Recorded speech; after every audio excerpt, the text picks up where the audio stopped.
Have you ever stopped to think that maybe the biggest truths of the universe aren't hiding in some distant galaxy, but right here, in the smallest, most ordinary things we see every day? Today, we're going to dive into a really profound idea, that the entire grand design of the cosmos is perfectly mirrored in a single tiny speck of dust. It all starts with this ancient phrase, Thonilum Irupan and Thorumilum Irupan. It's our central mystery today, and it basically translates to, he is in the pillar and in the speck of dust. It's this amazing declaration that the divine, the source of everything, isn't just in the big, impressive things. It's everywhere. It suggests that if we just learn to look closely enough at the smallest parts of our world, we can actually understand the whole thing. So let's start that journey. Let's start looking closer. All right, so where do we even begin?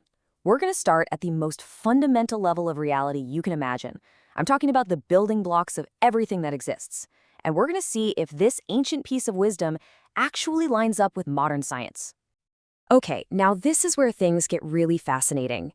Check out the incredible philosophical parallel that ancient thinkers drew here. In the Hindu Trinity, you have Vishnu, who preserves the cosmos, Shiva, who transforms it, and Shakti, the raw creative energy that brings it all into being. Now, look at a simple atom. You have the proton. It's positive, stable, and it preserves the atom's identity. Sounds a lot like Vishnu, right? Then you've got the neutron. It's neutral, but it's the key to nuclear transformation. Hello, Shiva. And finally, the electron, that dynamic, constantly moving force creating bonds and reactions, that's pure creative Shakti energy right there. The parallel is just stunning. And believe it or not, this pattern isn't just in physics. It's literally baked into language itself. In ancient Tamil grammar, they saw language as a perfect mirror of life. A vowel is called uir, which actually means life or soul. A consonant is called me, which means body. On their own, they're incomplete. But when you combine a soul vowel with a body consonant, you create something called a uirme, a living syllable. It's just a brilliant illustration of how the very structure of our language was seen as a reflection of creation itself. So, if this incredible pattern exists in the world all around us, what does that mean for us personally? How does it apply to our own lives? Let's shift gears now and see how this philosophy completely shapes our understanding of knowledge and personal growth. We usually think of education as filling up an empty container, just cramming more facts into our heads. But the concept of kulvi completely flips that idea on its head. It sees each one of us as a block of stone that already contains a masterpiece. So education isn't about adding more stuff, it's about being a sculptor. It's the chisel that chips away all the unwanted parts, the ignorance, the fear, the bad habits, to reveal the incredible wisdom that was already there inside you all along. And the whole point of revealing this wisdom isn't just to, win a trivia night. It's meant to totally transform your life. Think of it like climbing a ladder. It all starts with that true wisdom, or aravu.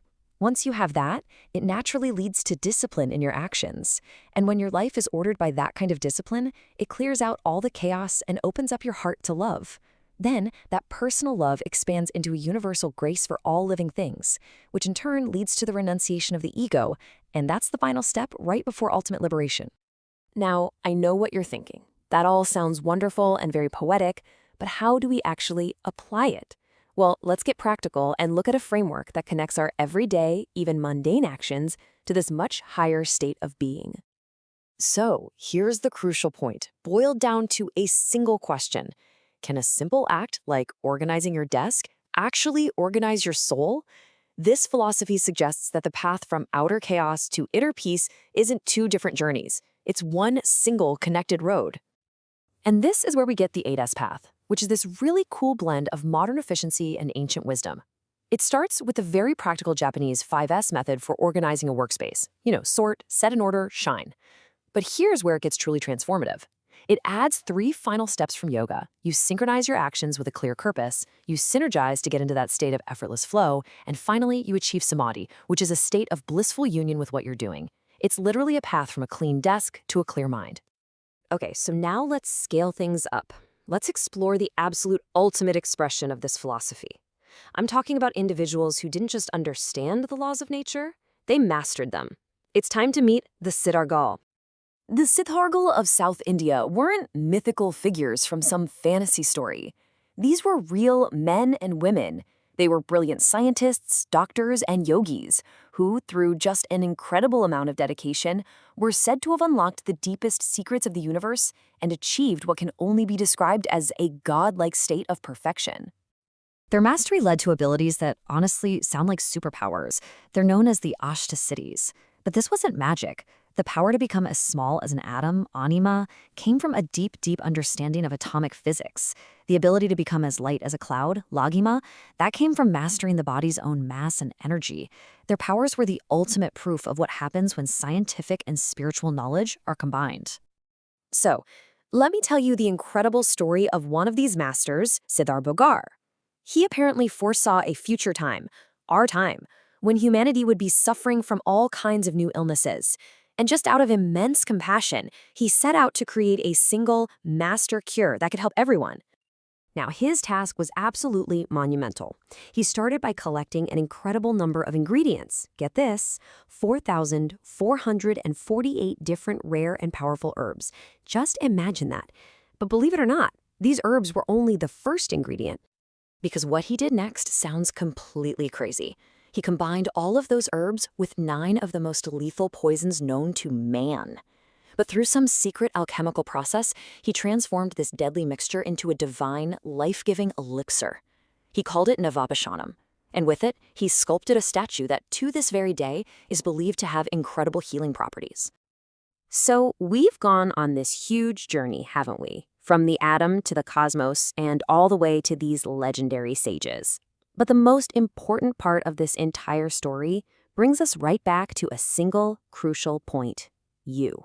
According to these traditions, that same divine, creative energy that makes up the universe, that Shakti we saw in the electron, it exists within every single one of us.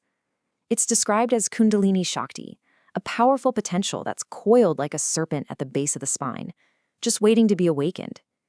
It is literally the source of all creation, and it's sitting dormant inside you.